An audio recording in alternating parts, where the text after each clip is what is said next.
দেশ মানবতার কল্যাণের জন্য কাজ করতেছি, এখানে আমি হারা জিতা বলতে আমি কিছু মনে করি না।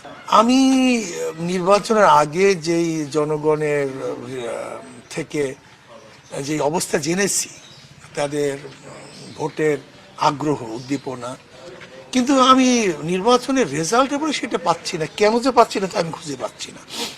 আমি জানি না কি হয়েছে। তবে আমি মনে করি যে ইসলাম দেশ মানবতার কল্যাণের জন্য কাজ করতেছি, এখানে আমি হারা জিতা বলতে আমি কিছু মনে করি না। আমি মনে করি আমি সবসময় উইন করতেছি। বাহ্যিক দৃষ্টিতে ভালোই লাগছে, কিন্তু আমি মনে করি নির্বাচনের পরে কিছু শৃঙ্খল মানুষ তারা সমস্যার সৃষ্টি করতেছে, মফ সৃষ্টি করতেছে। যেটা আমাদের শায়েস্তাবাদ, আমাদের মঞ্জিল ফরাজিকে, মঞ্জিল ভাইকে কিছু দুষ্কৃতিকারী বিএনপির তারা তাকে মারধর করছে, আমাদের 3 জন নেতাকর্মীকে মারধর করছে। আজকে বিএনপিকে অবশ্যই মনে রাখতে হবে, মানুষ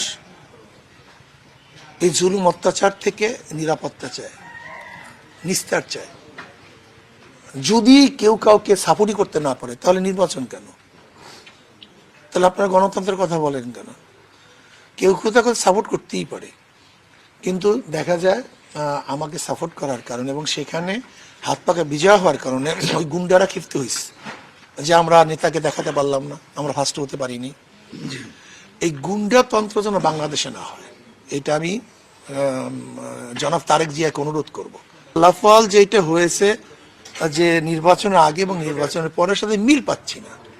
কাজে এখন সরকার যে ডিক্লার করছে সেটা ভিন্ন কথা, কিন্তু আমি বললাম যে নির্বাচনের আগে যে অবস্থা দেখছি, নির্বাচনের পরে রেজাল্টের সাথে কেউ না, আমাদের কোনো নেতা কর্মী, সাধারণ ভোটার কেউ কোনো মিল খুঁজে পাচ্ছে না।